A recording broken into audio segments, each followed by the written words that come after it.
On an ordinary morning in Rome in the year 1650, it was possible for a man to leave his home healthy and never return, not because of war or crime, but because disease moved through the city faster than truth, and hunger weakened the body long before illness arrived.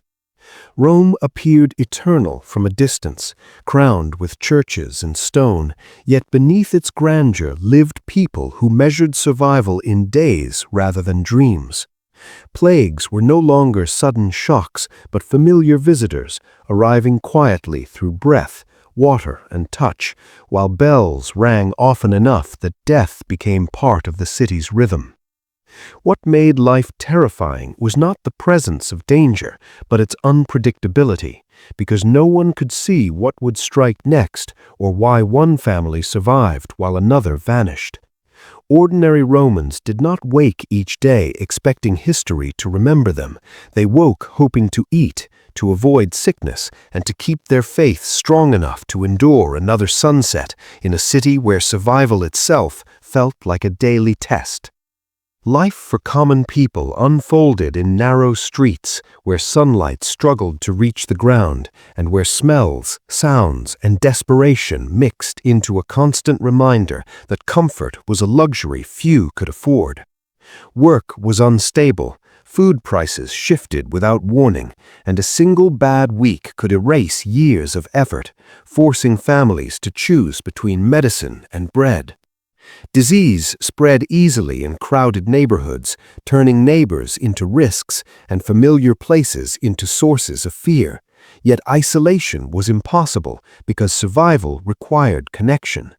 People relied on churches not only for prayer, but for structure, guidance, and the belief that suffering had meaning, because without faith, hardship felt endless and pointless. Many accepted illness as divine will rather than medical failure, finding comfort in ritual even when it offered no physical cure. In this Rome, belief was not simply spiritual, it was practical, shaping how people endured pain, explained loss, and found reasons to continue in a world that offered few guarantees. As years passed, survival became less about strength and more about adaptation, because those who endured learned when to trust, when to hide, and when to surrender to forces beyond their control.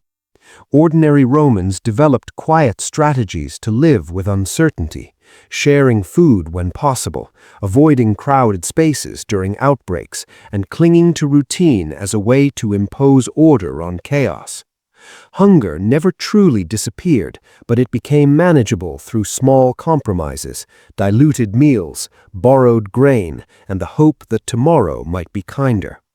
Faith remained the thread that tied everything together, not as blind optimism, but as a framework that allowed people to interpret suffering without collapsing beneath it. Rome did not crush its people through one catastrophic event, but through constant pressure, testing endurance day after day.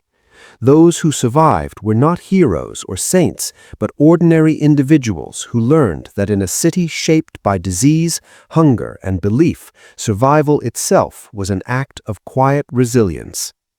Over time, the presence of disease reshaped how ordinary Romans understood life and community, because survival required an awareness that extended beyond the self and into every shared space. People learned to read signs that others might overlook: a lingering cough, a closed doorway, an unusual silence in a familiar home, and these small observations often meant the difference between caution and catastrophe. Public fear rose and fell with each outbreak, yet the city never fully stopped, because stopping meant starvation just as surely as illness meant death. Markets reopened even when danger lingered, labor continued even when bodies weakened, and families adapted by accepting loss as a possibility rather than an exception. Trust became selective but never absent, because complete isolation was impossible in a city where survival depended on cooperation, shared labor, and mutual aid. In this fragile balance, people learned to live alongside danger rather than constantly fleeing from it, turning endurance into a daily discipline rather than a temporary response. Faith institutions gradually filled gaps left by limited medical knowledge and unstable authority, offering not cures but structure in a world that felt increasingly unpredictable. Churches organized aid, distributed food when possible, and created rituals that gave meaning to loss, transforming grief into shared experience rather than private despair. For many, prayer became a form of emotional survival, allowing individuals to believe that suffering followed a larger design, even if that design remained invisible.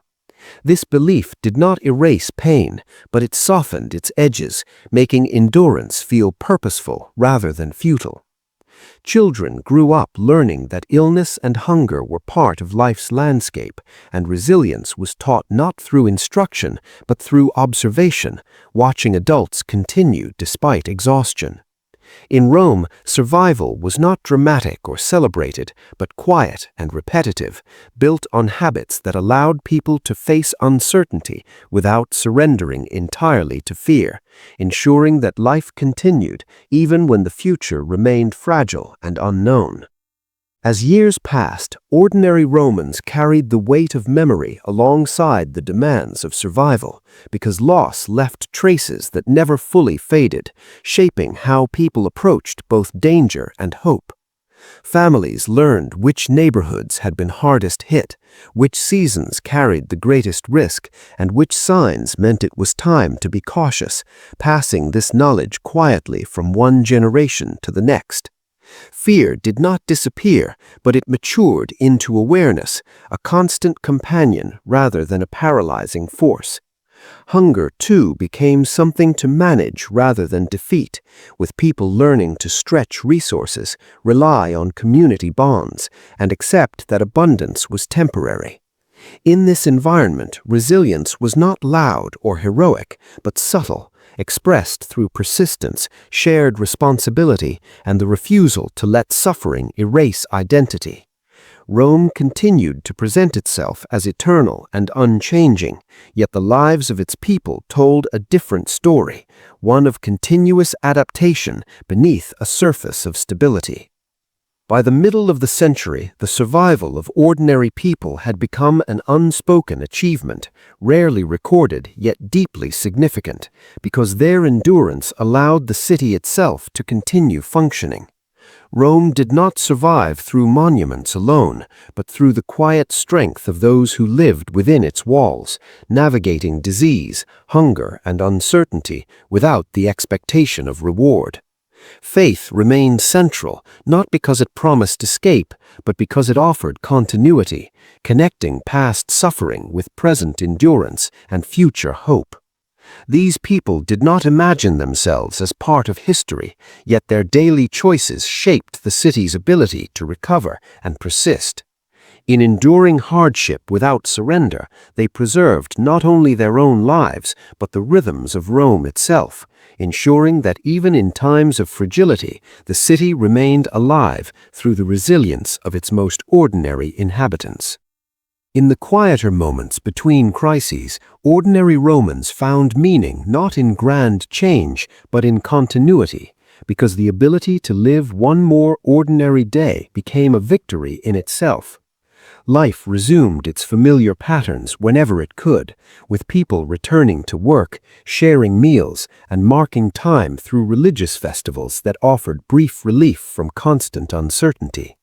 These routines did not erase hardship, but they created a sense of order that helped people endure it, reminding them that survival was not only about avoiding death, but about preserving identity. Even joy, when it appeared, felt fragile and precious because it existed alongside the knowledge that loss could return without warning. Children played in streets that had once echoed with funeral bells, learning resilience without being taught its name, while elders carried stories of past outbreaks as quiet lessons rather than warnings. In this way, survival in Rome became cumulative, built from countless small decisions to continue living despite a world that offered little reassurance. As the decades moved forward, Rome remained a city shaped by contradiction, where faith and fear, hunger and hope coexisted without resolution. Ordinary people did not expect life to improve dramatically, yet they continued to believe it was worth preserving, and that belief alone sustained them through repeated trials. Disease and hunger never fully disappeared, but neither did compassion, cooperation, or the will to endure, creating a fragile equilibrium that allowed the city to persist. What history often overlooks is that Rome's survival depended not on decrees or divine intervention, but on the quiet resilience of those who accepted uncertainty as a permanent condition of life. Their endurance did not reshape the world,